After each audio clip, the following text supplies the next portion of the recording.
Alright, the last video lecture are the centrarchids, or the sunfish family. The centrarchid or sunfish family is one of the most recognizable in North America.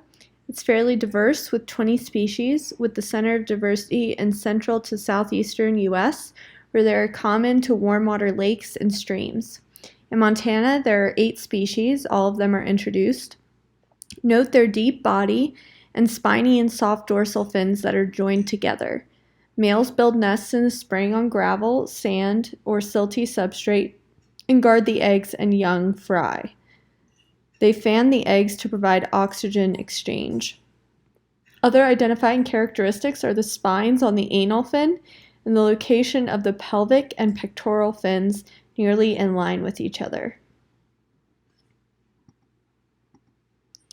Like I mentioned, they're generally a warm water fish and are in slower moving water. The males guard their nests and their food habits are very broad.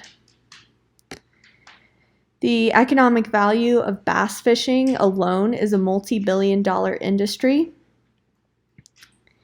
And this is an interesting video showing what happens when you take a bass off of their nest.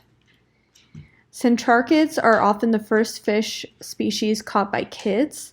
So there is a societal value of non-native species in Montana that should not be ignored, which I'm sure you often think about if you are fishing out in Montana, and hopefully something that I was able to talk with you about regarding salmonids, mainly brown trout in Montana. They're non-native, but they have a large value in terms of economics.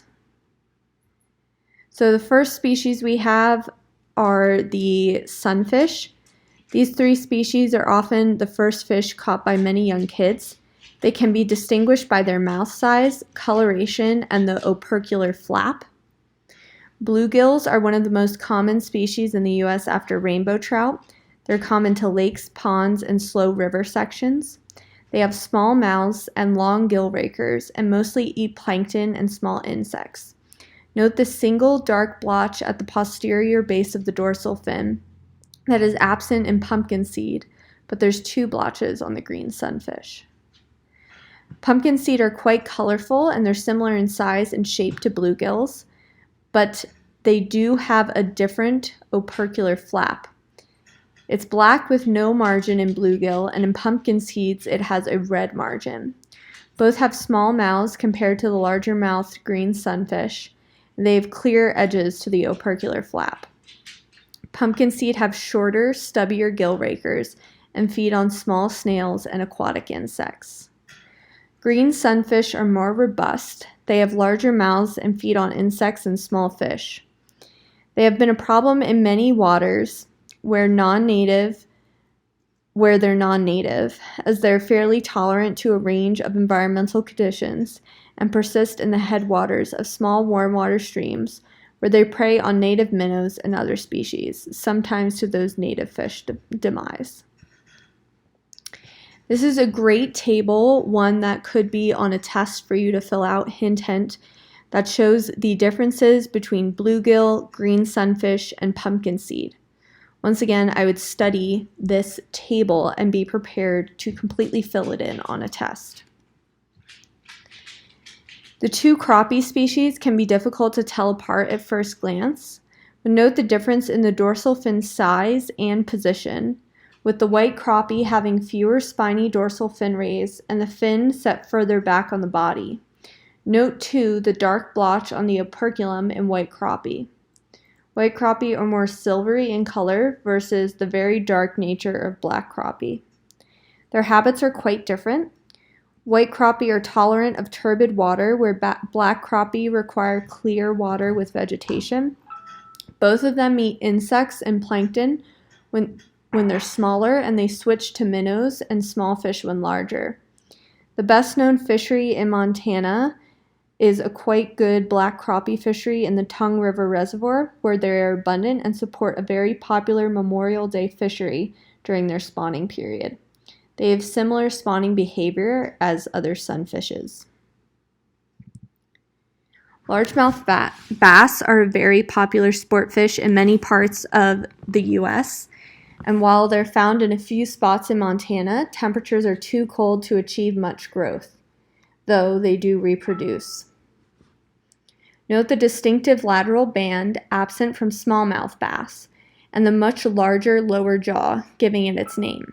Smallmouth bass have cheek stripes and often a reddish eye. Smallmouth bass are more of a river species than largemouth bass, and they occur in the lower Yellowstone and seem to be invading up the Yellowstone River, with a few caught in recent years as far upstream as Livingston. Both of these bass are piscivorous. Smallmouth bass are found typically in rocky rivers. Largemouth bass are more of a lake or reservoir species. Next, we have family Percidae, the perch, pike perch, and darters, which are home to 150 plus species. These are another well-known family. They have the highest diversity in the southeastern U.S. Note the separate spiny and soft dorsal fins and the different insertion of the pectoral and pelvic fins. And there's only 2 spines on the anal fin. They're native to North America and Eurasia. There are 4 Montana species, 2 are native and 2 are non-native. Walleye and sauger are both very widely distributed species in North America. Walleye are much better known as they tend to grow larger than sauger. Sauger are more of a large, turbid river fish, while walleye are more common in clear reservoirs and lakes. Sauger are Montana natives and walleye are not. Note the differences in the tail tip, cheek scales, and whether or not they have striping on the first dorsal fin. Both are piscivorous, and note the quite formidable teeth. They are broadcast spawners, releasing eggs in the spring on rocky shorelines. The name walleye refers to its unique, large, opaque, silvery white eye, also present in sauger. Both species have a tapetum lucidum, or a silvery guanine layer on the back of their eyes that reflects light back into the iris, allowing for some superb low light vision, hence the common nocturnal foraging for both species. It's a nice comparison of walleye on top to sauger on the bottom. Note the dorsal fin differences, the dorsal fin blotches, and the tail tip or white tail bottom on the sauger.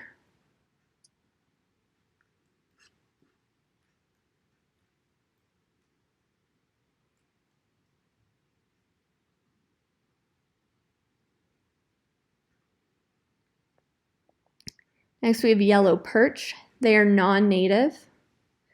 Yellow perch are another very common species, and they're common to shallow, weedy lakes. They are non-native to Montana. They reproduce by laying their eggs in adhesive ribbons on vegetation. They have a classic pursid shape, but tend to be a bit deeper bodied. The side stripes are a characteristic feature. They eat plankton, aquatic insects, and fish when larger. They support some popular fisheries in Montana, especially winter ice fisheries. They are non-native and reduce the food source for. They are non-native and have been stocked in numerous reservoirs and small ponds, especially in northwestern Montana. They have a tendency to form dense populations in small lake and stunt, creating poor fisheries and eating the zooplankton so much that they reduce the food source for other species, resulting in poor populations of other species too. The Iowa darter, which is lower here, is native to Montana and occurs in small, cooler, gravelly streams in northeastern Montana. Like all darters, they can be quite beautifully colored. They have a sculpin-like lifestyle, hanging out among rock crevices, perched on their pectoral fins and darting about. Note the eye teardrop. That's what is going to be used to tell the difference between darters and sculpin, this teardrop here. Here's that example of the Iowa darter again. Note the beautiful coloration, the blue and the orange, and of course the teardrop under its eye.